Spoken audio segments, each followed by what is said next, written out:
여기 러시아, 우크라이나와의 전쟁으로 군사력 평가의 기준을 뒤집은 한 군사 분석가가 있습니다.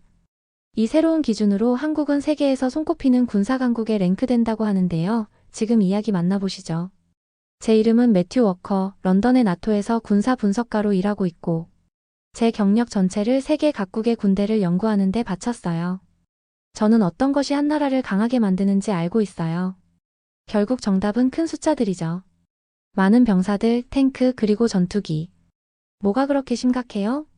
제 프랑스 동료인 올리비에가 커피를 제 책상을 지나가며 물었어요. 저는 컴퓨터 화면을 가리켰어요. 최근 보고서의 군사 강국 순위 상위에 대한민국이 랭크되어 있어서요. 이상해요.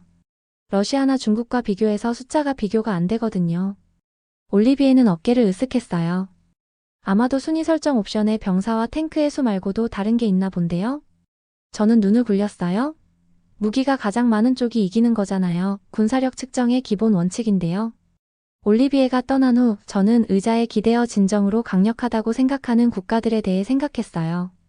100만 명이 넘는 병사와 수천 대의 탱크를 가진 러시아. 세계에서 가장 큰 군대를 가진 중국. 거대한 공군과 해군을 보유한 미국. 이들이 진정한 군사 강국 아니겠어요? 그날 오후 제 상사와 저는 러시아와 우크라이나 전쟁의 영상을 보기 위해 모니터링실에 모였어요. 러시아의 거대한 군대가 우크라이나의 작은 군대를 빠르게 어떻게 무너뜨릴 것인지에 집중하며 영상을 보기 시작했지요. 하지만 그 화면에서 본 것은 저를 혼란스럽게 했어요. 작은 우크라이나 드론이 러시아 탱크 위에 폭탄을 떨어뜨려 폭발시켰고 러시아 병사들이 연료와 총알이 떨어져서 자신들의 차량을 버리는 것도 보았어요. 강력한 러시아 군대가 훨씬 작은 상대와 싸우면서 어려움을 겪는 모습을 볼 수 있었어요. 이래서 전쟁이 길어지는구나. 저는 피곤한 눈을 비비며 혼잣말을 했어요. 러시아가 병사들, 탱크들, 비행기들. 숫자가 훨씬 많지만 그게 다가 아니네. 저는 몇 시간 동안 지켜보면서 점점 더 당혹스러워졌어요. 제가 차트와 통계로 설명할 수 없는 것들이 있었지요. 그날 저녁 런던의 비 내리는 거리를 운전하며 집으로 가는 동안 이상한 생각이 제 머릿속에 떠올랐어요. 대한민국. 전 저는 군사시설 참관을 위해 한국에 잠시 방문했었어요. 저는 한국 군인들이 훈련하는 것과 한국에서 만든 무기들의 시연을 보았던 것을 기억했어요. 당시에는 한국에 관심도 없었어요. 하지만 오늘 본 것을 생각하니 내가 놓치고 있는 것이 있는 걸까? 빗방울이 내 앞유리를 타고 내려가는 동안 저는 큰 소리로 생각했어요. 저는 그 한국 군인들이 얼마나 정확하게 움직였는지, 그들의 장비가 얼마나 발전된 것처럼 보였는지 기억했어요. 하지만 저는 그들의 총 숫자가 충분히 인상적이지 않았기 때문에 그것들을 모두 무시했어요. 집에 도착했을 때 저는 노트북을 꺼내고 대한민국의 군대에 대해 조사하기 시작했어요. 제가 그동안 갖고 있는 보고서들이 외장하드에 들어 있었고 인터넷과 도서관 홈페이지 등도 참고했지요.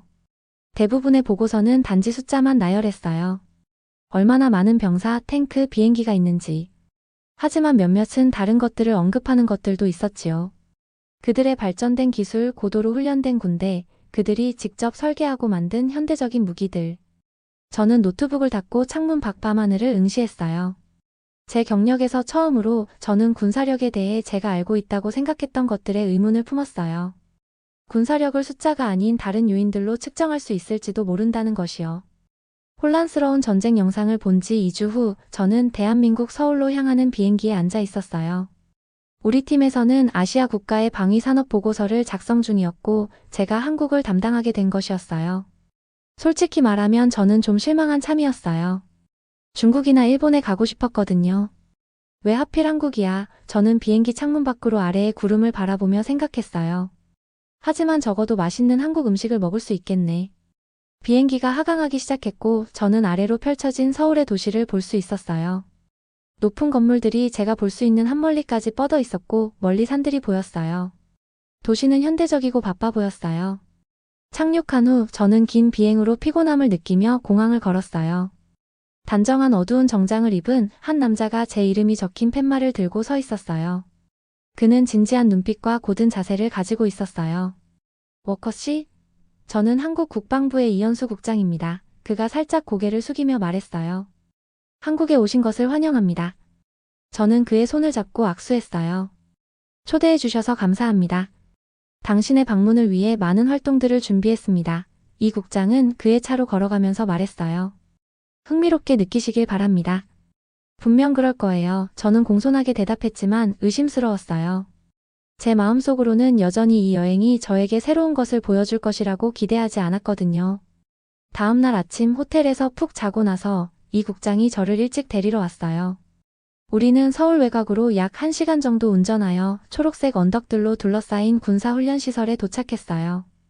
이것은 우리의 표준 훈련센터 중 하나입니다. 이 국장이 설명했어요. 당신의 방문을 위해 특별히 준비된 것은 없습니다. 우리의 평범한 일상 훈련을 보게 될 것입니다. 날카로운 눈빛을 가진 건장한 군인이 입구에서 우리를 맞이했어요. 그는 기둥처럼 똑바로 서서 경례를 했어요. 이분은 김진수 하사입니다. 이 국장이 우리를 소개했어요. 그가 오늘 당신을 안내해 줄 것입니다. 만나서 반갑습니다. 저는 그의 손을 잡고 말했어요. 영광입니다. 김하사가 대답했어요. 따라오세요. 우리는 약 50명의 군인들이 사격 연습을 준비하고 있는 열린 들판으로 걸어갔어요. 저는 기본적인 사격 훈련을 예상했어요. 하지만 제가 본 것은 저를 말문이 막히게 했어요. 군인들은 완벽하게 프로그래밍된 로봇처럼 움직였지만 인간의 우아함을 가지고 있었어요.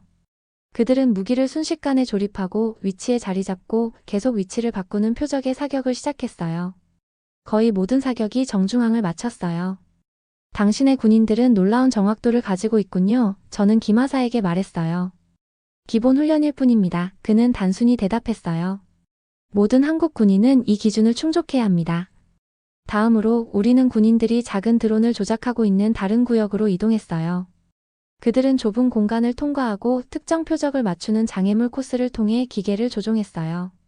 군인들은 전문 게이머의 기술로 드론을 제어했어요. 그렇게 비행하는 것을 훈련시키는데 얼마나 오래 걸리나요? 저는 물었어요. 2주간의 집중 훈련입니다. 김하사가 대답했어요. 대부분의 한국 젊은 남성들은 이미 기술에 익숙해서 빨리 배웁니다. 짧은 휴식 시간 동안 저는 김하사와 함께 그늘진 나무 아래에 앉았어요.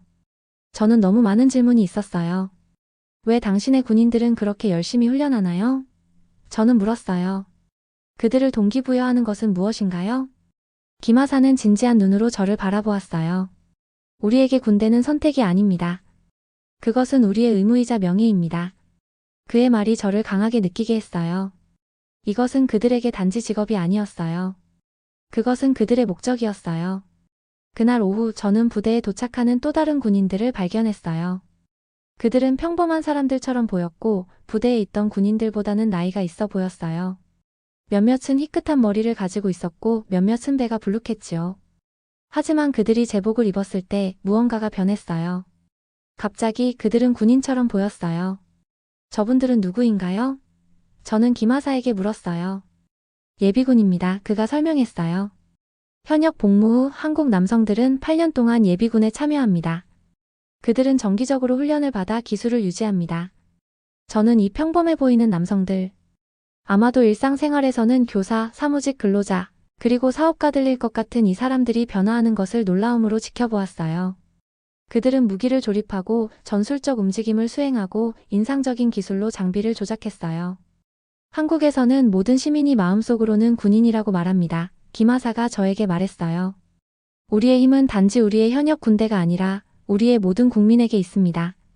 그날 밤 호텔 방으로 돌아온 저는 잠을 이룰 수 없었어요. 저는 계속 그 군인들의 이미지를 보았어요. 그들의 정확성, 그들의 집중력, 그들의 절대적인 헌신. 그것은 제가 찾을 것이라고 예상했던 것과는 전혀 달랐어요. 저는 항상 군사력이 숫자에 관한 것이라고 믿었어요. 얼마나 많은 탱크와 비행기를 가지고 있는지, 얼마나 많은 병사를 전장에 배치할 수 있는지. 하지만 그것이 전체 이야기가 아니라면? 만약 양보다 질이 더 중요하다면? 만약 병사들의 정신과 기술이 그들의 숫자보다 더 중요하다면?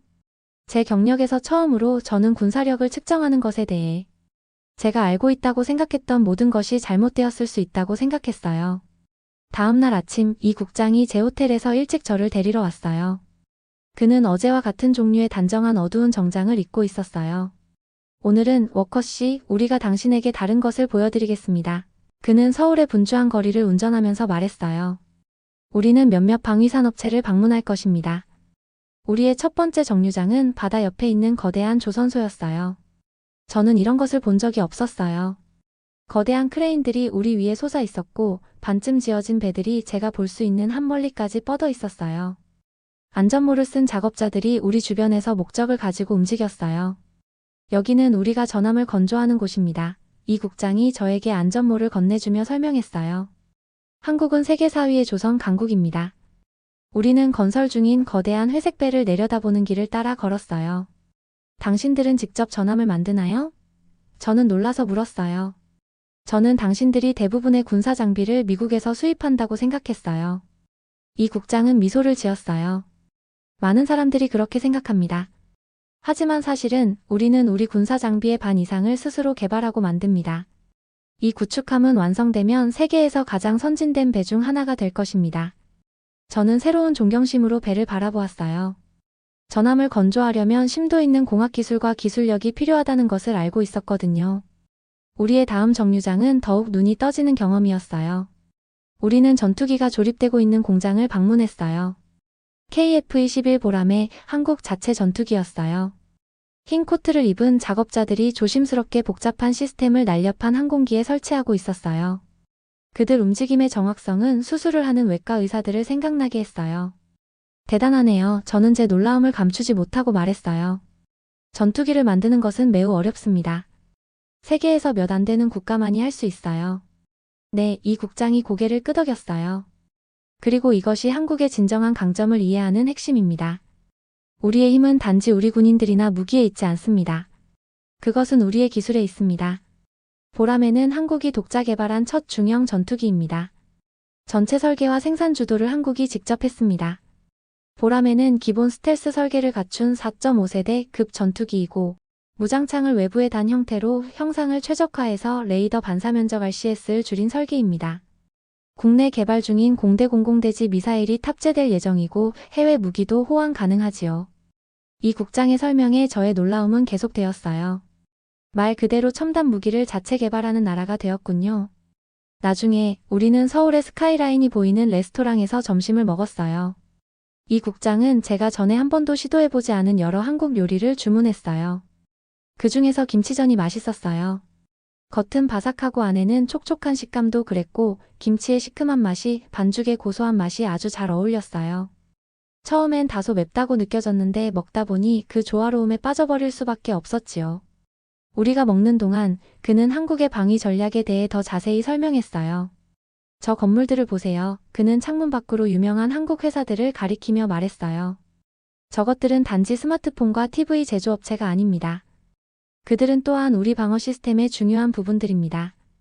그래서 당신이 말씀하시는 것은 한국의 민간 회사들이 군사 기술을 돕는다는 것인가요? 정확합니다. 이 국장이 말했어요. 당신의 스마트폰을 만드는 같은 삼성이 또한 우리의 군사 통신 시스템 개발을 돕습니다. 당신의 TV를 만드는 같은 LG가 우리 레이더 기술을 돕습니다. 현대는 자동차만 만드는 것이 아닙니다. 그들은 또한 탱크도 만듭니다. 이제 저는 중요한 것을 이해하기 시작했어요. 한국의 군사력은 무기의 품질, 첨단 기술, 그리고 민간 회사와 군대가 어떻게 함께 일하는지에 숨겨져 있었어요. 현대 전쟁은 가장 많은 병사나 탱크를 가진 사람에 의해 승리하지 않습니다. 이 국장이 계속했어요. 그들은 더 나은 정보, 더 정확한 무기, 그리고 더 적응 가능한 시스템을 가진 사람에 의해 승리합니다. 그것이 한국이 뛰어난 부분입니다. 점심 식사 후 우리는 사이버 보안센터를 방문했어요. 안에서 제복을 입은 군인들이 캐주얼한 옷을 입은 젊은이들과 나란히 일하고 있었는데 모두 컴퓨터 화면을 응시하고 있었어요. 사이버 전쟁은 오늘날 물리적 전쟁만큼 중요합니다. 한 젊은 중위가 저에게 설명했어요. 북한은 매일 우리 시스템에 침입하려는 수천 명의 해커들을 가지고 있습니다. 러시아와 중국도 마찬가지입니다. 항상 경계해야 합니다. 저는 그들이 모의 사이버 공격에 대항하여 방어하는 연습 훈련을 하는 것을 지켜보았어요. 그들의 팀워크는 인상적이었어요. 그들은 짧고 정확한 문장으로 의사소통하고 몇 분 안에 가상 위협을 차단했어요. 그는 설명을 덧붙였어요. 악성 코드 등의 이상이 확인되면 우리는 침입, 경로와 영향을 받은 시스템을 빠르게 파악하고 침해된 데이터 파악합니다. 그리고 백업 데이터나 최신 복구본으로 복원하는 작업을 하지요. 시스템을 다시 구축하는 동안엔 방어벽을 강화하고 침해된 경로를 차단합니다. 그리고 침해당한 부분을 기반으로 취약점을 보완하고 2단계 인증이나 암호화 같은 보안 강화 조치를 다시 적용하지요. 추가로 침입 탐지 시스템 IDS를 강화해서 외부 공격을 사전에 차단하는 것도 중요한 부분이고요. 저희는 이 모든 것을 지원할 인력을 가지고 있지요. 사이버 대응 능력이 놀랍군요. 저는 말했어요. 그래야만 합니다. 이 국장이 대답했어요. 오늘날 한 나라는 단 하나의 폭탄도 떨어뜨리지 않고 패배할 수 있습니다. 디지털 방어는 물리적 방어만큼 중요합니다. 우리가 제 호텔로 돌아갈 무렵 제 마음은 제가 배운 모든 것으로 가득 차 있었어요. 한국의 군사력은 대량의 무기나 군인을 보유하는 것에 기반을 두지 않았어요. 그것은 기술적 우수성, 무기의 품질과 정확성, 그리고 그 국민의 기술과 결단력에 기반을 두고 있었어요. 우리가 저녁빛 속에서 서울을 운전하면서 저는 반짝이는 도시를 새로운 눈으로 바라보았어요. 높은 건물들은 단지 사무실 타워와 아파트가 아니었어요. 그들은 한국에 숨겨진 힘을 주는 기술적 강국의 가시적인 징후였어요. 제가 항상 의존했던 숫자들, 탱크, 비행기, 그리고 병사들을 세는 것들은 이런 종류의 힘을 포착할 수 없었어요. 그리고 저는 현실보다 통계에 너무 집중해서 그것을 완전히 놓칠 뻔했어요. 그날 밤 저는 호텔 침대에 앉아 제 노트를 업데이트했어요. 저는 한국의 군사력에 대한 제 오래된 평가를 지우고 새 페이지를 시작했어요. 맨 위에 저는 이렇게 썼어요. 숫자를 넘어서 대한민국의 진정한 힘. 저는 군사력을 측정하는 완전히 새로운 방법을 보기 시작했어요. 그리고 그것은 제가 알고 있다고 생각했던 모든 것을 바꾸고 있었어요. 한국에서의 마지막 날, 이 국장은 저를 DMZ, 남한과 북한을 분리하는 비무장지대로 데려갔어요. 우리는 전망대에 서서 세계에서 가장 위험한 나라를 향해 국경 너머를 바라보았어요. 분위기는 긴장되어 있었어요. 남한 군인들이 경계를 서고 있었는데 그들의 얼굴은 진지하고 집중되어 있었어요. 먼 거리에서 저는 북한 감시탑을 볼 수 있었어요. 마치 두 개의 다른 세계의 가장자리에 서 있는 것 같은 느낌이었어요. 이것이 우리가 방위를 그렇게 진지하게 여기는 이유입니다. 이 국장이 조용히 말했어요. 위협은 우리에게 이론적인 것이 아닙니다. 그것은 매일 바로 여기에 있습니다. 그 국경을 바라보며 저는 마침내 한국인들이 왜 그런 헌신으로 군사훈련에 접근하는지 이해했어요. 그들은 먼 미래의 전쟁 가능성을 대비하는 것이 아니었어요. 그들은 문자 그대로 눈에 보이는 매우 실제적인 위험에 대해 경계를 서고 있었어요. 그날 오후 서울로 돌아와서 저는 이 국장과 김 하사와 마지막 회의를 했어요. 저는 런던으로 돌아가기 전에 이해해야 할 것들, 그들에게 물어볼 몇 가지 질문을 준비했어요. 여쭤봐도 될까요? 저는 시작했어요. 한국은 어떻게 상대적으로 작은 국방 예산으로 그렇게 높은 품질의 군대를 유지하나요? 김하사가 먼저 대답했어요. 효율성입니다. 우리는 아무것도 낭비할 여유가 없기 때문에 우리는 모든 총알, 모든 훈련 시간, 그리고 모든 장비를 중요하게 여깁니다. 이 국장은 동의하며 고개를 끄덕였어요. 우리는 또한 우리가 뛰어날 수 있는 영역에 집중합니다. 우리는 가장 큰 공군을 가지고 있지 않을 수 있지만 우리의 방공 시스템은 세계에서 손꼽힙니다. 우리는 가장 많은 탱크를 가지고 있지 않을 수 있지만 우리의 K2 블랙팬서 탱크는 세계 최첨단 수준의 기술력을 갖췄습니다.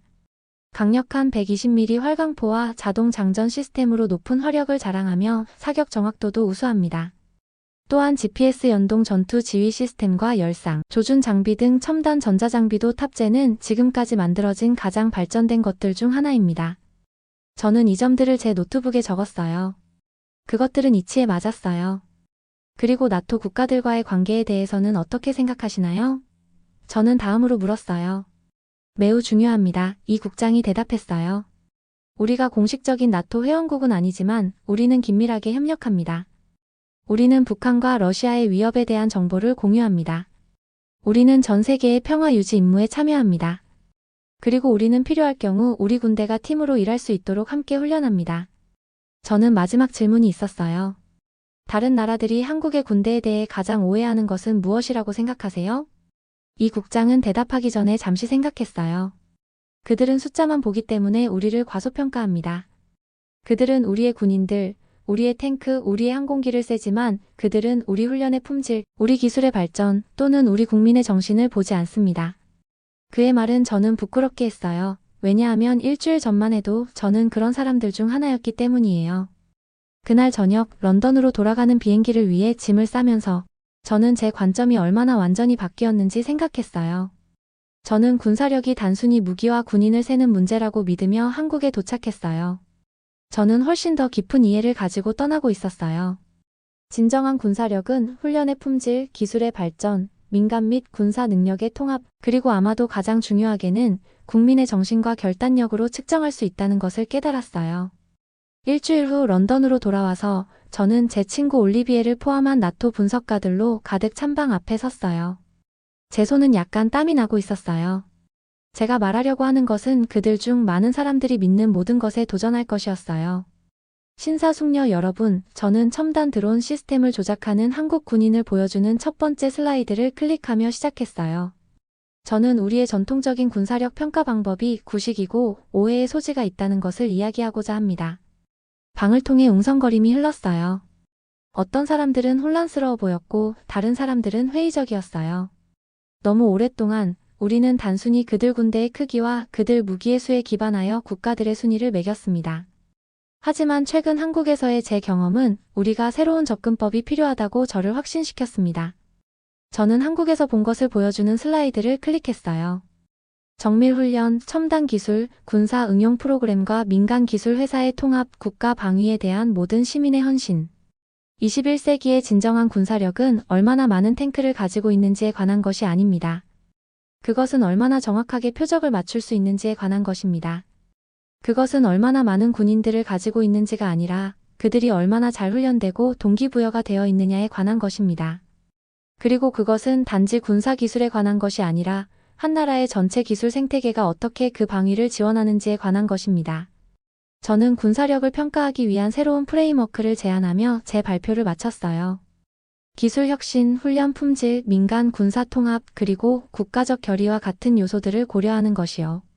이 새로운 프레임워크 하에서 저는 자신감 있게 말했어요. 한국은 중견국이 아니라 상위 10위권 이내에 랭크될 수 있다고 단언합니다. 방은 잠시 조용했다가 질문과 의견들로 폭발했어요. 모든 사람이 설득된 것은 아니었지만 저는 중요한 대화를 시작했다는 것을 알 수 있었어요.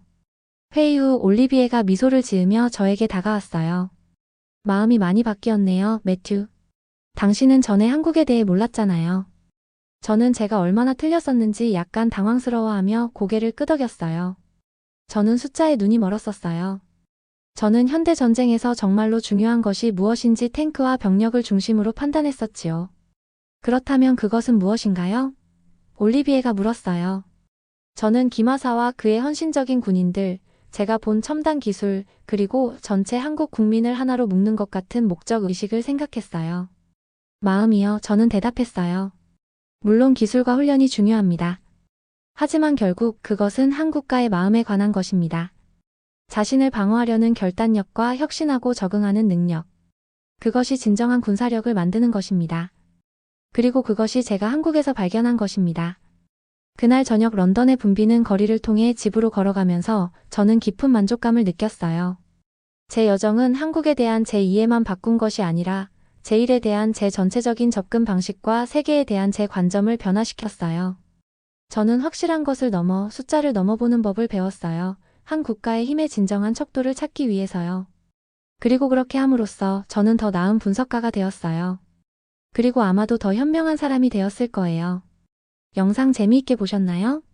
마음에 드셨다면 구독과 좋아요 부탁드리겠습니다. 감사합니다.